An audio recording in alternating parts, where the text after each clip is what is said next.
In the southwest of Ecuador, there's a fossil site called Tincoloma that holds one of prehistory's strangest mass graves. Within its layers lie the remains of thousands upon thousands of bones belonging to giant ground sloths, massive herbivores that once roamed the Americas. But what makes this site particularly bizarre isn't just the sheer number of dead animals, or even the fact they all died around the same time. It's rather how they died. Because, as paleontologists would eventually discover, these giants met their end in perhaps the most undignified way imaginable, and also one of the most bizarre. And I'll get to that shortly. But what's important to note right now is that this is just one of the many strange deaths throughout Earth's history. And while I do consider myself a bit of a connoisseur in fossilized deaths, having looked at plenty of grim, brutal, and downright unfair victims of life that have been frozen in time thanks to fossilization, what I found myself wondering as of late is what about the less brutal deaths, and the more so, straight-up weird, random, and strange ones? Those that make you wonder, how does something like that even happen? And after researching for a bit, I think I've found some that represent just about the most bizarre deaths imaginable. And this time we're going to start with a bang, as this first fossil, or fossils, are pretty out there, and all begins in Ecuador like I mentioned. Here in the Tincoloma fossil site, you'll find the remains of thousands and thousands of bones that in life had belonged to giant ground sloths, and more specifically, the Rematherium, a herbivorous genus that was an absolute unit, putting all modern sloths to shame and coming in at around 4.5 tons and measuring about 6 meters or 20 feet long, while standing about 3 times the height of a human, overall making it much more comparable to elephants than its modern relatives. And this extended to its skeleton, which was absurdly robust and dense. And so clearly, this would have been a tough cookie. And yet, within Tincoloma, researchers discovered nearly 24 of these fallen giants that not only had been killed by something, but were done so at around the exact same time, with the team dating the group's demise to be between 18,000 and 23,000 years ago. And at first it seemed quite obvious what had killed them, as like the La Brea tar pits in the US, this site had a bunch of asphalt, suggesting that the sloths had been quickly buried in sticky death goo, aka tar, that seeped through the marshland area that they were living in. However, what was strange was that the tar only covered a portion of their bodies, not the entirety, whereas in La Brea, most bones are fully submerged. And therefore this idea that tar had ended them was thrown out the window. And frankly, compared to what's to come, tar would have been the more tame mode of death, as when they kept digging down, they found something a bit weird, an entire layer that surrounded the sloths, which was composed of varying ground plants that were both chewed and digested. More plainly put, this was a complete layer of feces, but was large enough to cover a group which combined would have weighed over 80 tons. So we're talking about a Ian Malcolm level of number 2 here. And you'd think this new find will lead to confusion. But for the team, it wasn't confusing at all. Rather, it was the smoking gun that they'd been looking for, as it led to the hypothesis that these giants' deaths had come from their own hands, or rather stomachs, as originally they would have fed on plants in the area before depositing their leftovers in the pit, which back then was a shallow pool. But slowly over time, these bathroom bricks accumulated, eventually transforming the pool into a toxic waste bucket of despair, where bacteria, parasites, and everything in between ran rampant, ultimately giving the sloths some nasty ailments as they carelessly wallowed and drank the contaminated water, with the pathogens eventually proving too much.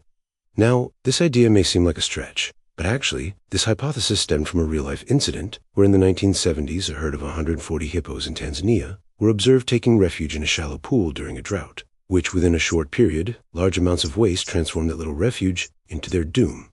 And in just a few weeks, the herd ended up losing over 100 members to disease or poisoning. And actually, the soil around the ground sloth's final resting place suggests they ended up in this predicament the exact same way, with a drought forcing them to shelter into an area with food and water, which is usually good news, but in this case the cramped space unknowingly doomed the sloths to a fairly unfun and messy end, no pun intended. Yet, not all bizarre deaths have to be unfun, just ask frogs, or more specifically, the 45-million-year-old ones that were found within a mammoth grave in the Geiseltal region of Germany. As of now, we are not too sure what kind of species they were, but we do think they belong to the Palabatidae family, which lives even today. And in total, hundreds of fossilized frogs were individually identified inside of this graveyard, which back at the time would have been an expansive swamp and a haven for amphibians, which thus begs the question of why did it seemingly kill so many of them?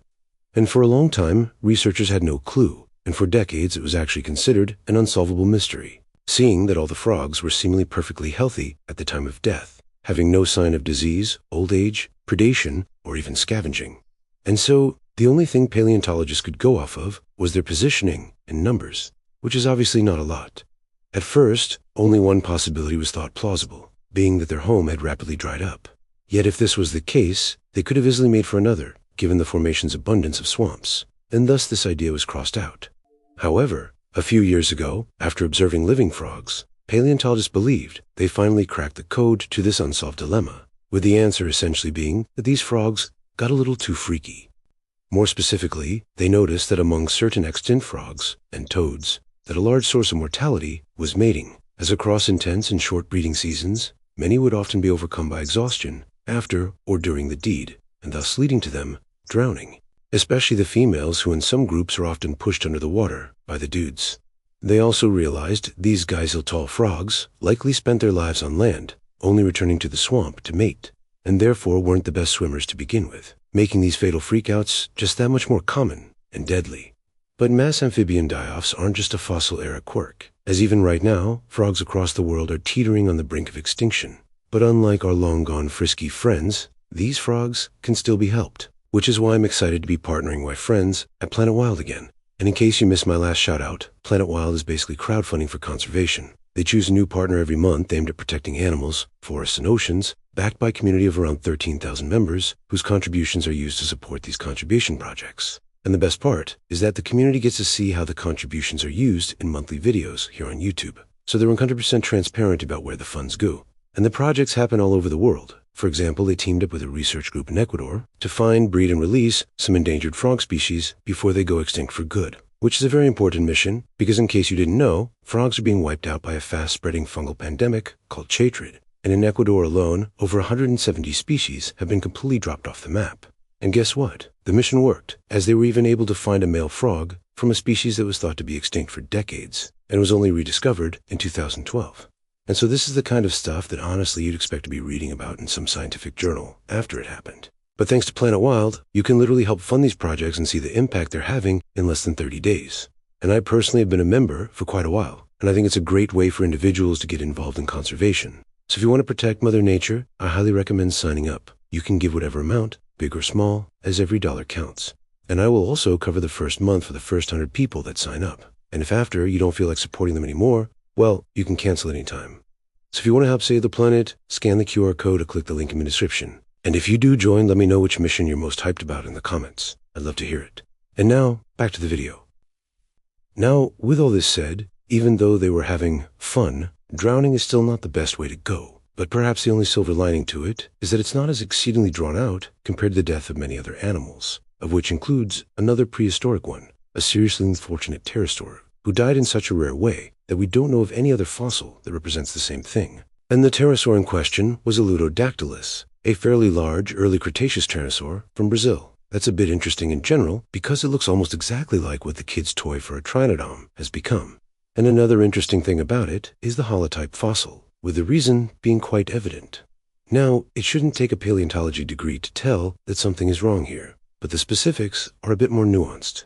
That block you see that has seemingly become a part of the Ludodactylus's jaw is a yucca leaf, of all things, which can actually still be found in various countries today. But this begs the question, how does a leaf end up becoming a part of a pterosaur's body? Well, one might think it was trying to eat it, and then like a sharp Dorito, took it straight to the mouth. Yet, look at those teeth. This guy was obviously no vegetarian. Instead, the paleontologist who discovered this pterosaur reckoned now while flying at high speeds, this poor sucker flew straight in to a yucca plant. And you know this is terrible news if you've ever encountered this plant before. But for those who haven't, let's just say its leaves aren't nicknamed Adam's needle or the Spanish bayonet for nothing. And actually, some studies have even linked them to an increase in gardening injuries, something that Ludodactylus definitely learned on that fateful day. And the leaf ended up being impaled upon its lower jaw. And this obviously must have been exquisitely painful, and sadly, just the start of its ordeal, as over the next following days, the crippled pterosaur would have slowly withered and died, unable to eat or drink with its disfigured mouth, especially as the wound festered and became infected. And no doubt it tried to dislodge the green spear, yet his efforts proved fruitless and ended up dying from this injury. And like I said, since its discovery, no other fossil due to death from a leaf is known of. And maybe that isn't too unexpected. However, as it turns out, plants and trees as a whole are much more bloodthirsty than you might have expected, and we are aware of other cases where they viciously ended an animal. and included in this very exclusive club was a Cretaceous turtle, of all things, one that had been skewed by a tree. So, not exactly normal combo. Surprisingly though, this find was really just one part of a larger discovery, as it came from the Tanis fossil site in North Dakota, which is about the only known formation that has preserved animals directly killed by the dinosaur-ending asteroid. And I think that fits the bill for this video perfectly, seeing that actually being ended by an asteroid is pretty rare, bizarre, and at least based off of the fossils, painful. And to drive this point home, you should know that besides the impaled turtle, other notable deaths included a variety of fish, both salt and freshwater based, that were found mingled together miles inland and had gills stuffed full of molten debris. In other words, they had essentially died inhaling lava. And then on top of that, ant nests were found chock full of asteroid debris, Athosaurus was mummified by ejecta, and many groups of non-avian dinosaurs were found smashed to pieces by violent waves.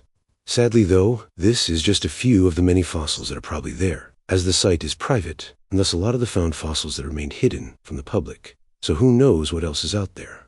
But that being said, another interesting detail about deaths in these parts is that the victims were often preserved in 3 dimensions, whereas normally fossils are pressed flat. And this is thought to be a result of the violent waves that clumped many of the victims together, turning them basically into canned sardines. And what's really crazy about all of this is that this formation isn't exactly close to ground zero, being located about 3,000 kilometers or 1,900 miles away from the impact site. So think Cairo to Paris approximately. And so, even when being this far, life in the area still endured massive earthquakes, seismic waves as tall as 300 feet or 100 meters, a powerful atmospheric blast, and a hail of microtektites, i.e., gravel-sized bodies of natural glass that are formed during meteorite impacts. So this is all to say, this was a very bad day, and one that was ultimately out of the victim's control, which is similar to a situation seen with a very unfortunate rhino, who experienced its own rare and brutal death. But to observe it, we first have to travel to the Turkish region of Cappadocia, a unique place known for its surreal, almost otherworldly landscape, which features a plethora of strange formations. And its construction wasn't the result of visiting aliens, but instead massive volcanic eruptions of 3 ancient volcanoes, which took place millions of years ago, spewing lava all across the lands, and forming its rugged landscape, which has in turn yielded some interesting finds, the most interesting of which, in my opinion at least, was unearthed in 2012, when scientists located a lone Sauropterium, which is actually the very same genus to which white rhinos belong to. However, this specimen was no creature still on this earth, instead being an extinct species of the genus, who while being a bit smaller than its living counterpart, was by no means a small fry, having weighed over 2 tons in life, so a real chunkster. And yet, despite its robustness and size, it had been seemingly obliterated, as if it was a bug. The team of paleontologists only found the specimen's head, which was actually remarkably well preserved, but riddled with odd features, including a rough and corrugated surface, while the inside of all of its teeth were exceptionally brittle and corroded, which all pointed to the fact that this rhino was fried, dehydrated, and baked to a crisp, all in one. In fact, it was baked so severely that they could only really think of one possibility, given the area, which was that this super unlucky rhino had been caught in a Vesuvius-like eruption that fully engulfed it in a surge of lava exceeding 750 degrees Fahrenheit or 400 degrees Celsius. And so obviously, the pain must have been unimaginable. Yet fortunately, or unfortunately, depending on how you view it, it seems that this Sauropterium didn't have to endure the lava for long, as soon after it was bomb-blasted by a pyroclastic flow. In other words, a fast-moving hot avalanche of gas, ash, and volcanic rock, which combined with the lava ended up completely dismembering the entire rhino's body, and explaining why, despite being found in pristine condition, only the skull was found. And crazy enough, it turns out that prehistoric rhinos in general had a knack to becoming lavafied, as we do know of another case, this time coming from America, wherein a similar situation took place, but just with one slightly stranger twist. You see, in Washington state, a peculiar cave was discovered about 100 years ago that held a very strange shape, being shallow and then possessing what seemed to be 2 prongs on the top and a protrusion to the left side. And after investigating it for a while, researchers realized that this odd shape wasn't a coincidence, but rather the result of a mold that formed around an actual animal, a rhino. In this case, like Lithoceratotherium, a Ligulithine to Miocene North American genus. Now, it is quite hard to believe that a fossil can be a cave and vice versa, but remnant bones nearby belonging to this beast support the idea, along of course with the aspect of the cave was perfectly shaped like a deceased upside-down rhino. And what's really interesting is that it being upside down was actually a key aspect of figuring out what happened, as this is often what we see in deceased, somewhat large animals that are bloated and floating on water, which is pretty specific. Yet it's the specificity that gave paleontologists their likely story on what occurred to this poor rhino. The presumption is that one day while wallowing in a water source, the rhino was rudely interrupted by a volcanic eruption that sent lava flowing straight towards it. But at the same time, the lava wasn't exactly super fast, and it likely died from the indirect heat and gases before the lava even touched it, which is inarguably even more painful and drawn-out demise. But anyways, now dead, the ancient rhino would have started bloating and floating on top of the water, giving it the classic upside-down pose. And then, when the lava finally reached the water, and thus the body, it enveloped the rhino in a hot tomb, while the water at Fari quickly cooled the lava down, forming a natural mold, which was then buried. And then over millions of years, erosion from wind essentially cut the mold in two, exposing it to the world and completing its formation into a full-fledged cave. And so, this obviously sucks for the rhino, but I, for one, after learning about this specimen, have become a bit hopeful that one day we might discover a dinosaur cave as well. But something tells me the odds of that aren't exactly great. And unfortunately, the odds aren't great either when it comes to figuring out another case of exceedingly rare prehistoric deaths. Ones at this time involve a creature not far from home, so to speak, the Australopithecus. And no, I'm not talking about the specimen Lucy, who likely experienced her own unlucky demise, having fallen from a tree, but rather I am talking about AL333, a vast collection of bones and teeth that have become known as the First Family. Located in the Afar Triangle of Ethiopia, this find was dated all the way back to 3.2 million years ago, and contained the remains of possibly over 17 different Australopithecus specimens, who differed in ages, but all came from apparently the same family. And you could not even begin to imagine just how rare it is to find a group of early hominids that died in the exact same spot and at the exact same time, leading to, unsurprisingly, mass interest and discovery, and making it by default one of the rarest fossilized deaths we know of. But it's not just what they found that makes the site rare, but also the nature around their deaths. Because though we aren't sure what exactly happened, the likeliest possibilities are both rare and unusual. Originally, the hypothesis was that the deaths were because of a flash flood, which is actually quite common as far as mass deaths go. Yet tests on the sediments around the area largely discredit this idea, and therefore a new idea was put forth, one that hypothesized a much more grim and unique possibility, which was that this site was the location of a one-of-a-kind massacre, one that was carried out not by other hominids, but literal man-eaters. The question is, though, which one? And given the sheer amount of hominins that died, we're pretty confident in how to be a pack hunter, leading to giant ancient taurinas being a prime suspect. But the problem with that idea is that they are vicious bone munchers who happen to leave very little in evidence behind. And thus the focus was shifted to other potential suspects, chiefly large felines, who are known to both hunt in packs and a surplus kill, meaning that they hunt for more food than they can actually eat. And this further checks out when you realize that these guys avoid bones when they can, but will often still get a calcium boost here and there through the odd bones slipping down their throats. And these odd bones are typically bones from the fingers or toes, which coincidentally were missing in mass in AL333, leading to the assumption that if predators were the killers, that it truly was felines, with the prime suspects thought to be saber-toothed cats, such as the Homotherium, Megatherium, or Donatellus. Of course, though, not everyone is on board with this hypothesis, with questions remaining on just how a predator, or even predators, would have killed over a dozen Australopithecus in one go, especially when we consider the fact that we aren't sure if these saber-toothed cats in particular lived in packs or not. And that's why we also have the second, less bloody, but in some ways equally messy hypothesis, which is that this family just had some really bad dinner, eating something that caused food poisoning so severe that within a short window, they were all dead. And while it's not unheard of for food poisoning to kill large amounts of animals in a short time, some researchers do find it a stretch considering their vegetarian diets, and the fact they all pretty much died in the exact same spot. And so alas, in the end, this strange case remains shrouded in mystery. And it is not the only one, as there is an additional bizarre case that was for a while a complete mystery too, involving fossils that consisted not of one, but two separate animals, the Jurassic fish Tharsis and its contemporary, Belemnites, a kind of cephalopod. And they, starting a few years back, began to show up together within the same fossil, in a rather unique pose that looked just like this. And if you've been following, you might notice similarity to the pterosaur leaf incident. So it might be clear what's going on here. But if you need a hint, what you're looking at is two animals fused together, not shoulder to shoulder, with that belemnite being inside of that fish. And it's not just this fossil, because the really strange part here is that multiple fossils almost identical to this one have been found, leading to the understandable confusion and questions of what the heck was going on during the Jurassic. I mean, the Jurassic is already known for being crazy, but to find multiple specimens of animals impaled within one another is still a slightly far out there story, and one without many leads.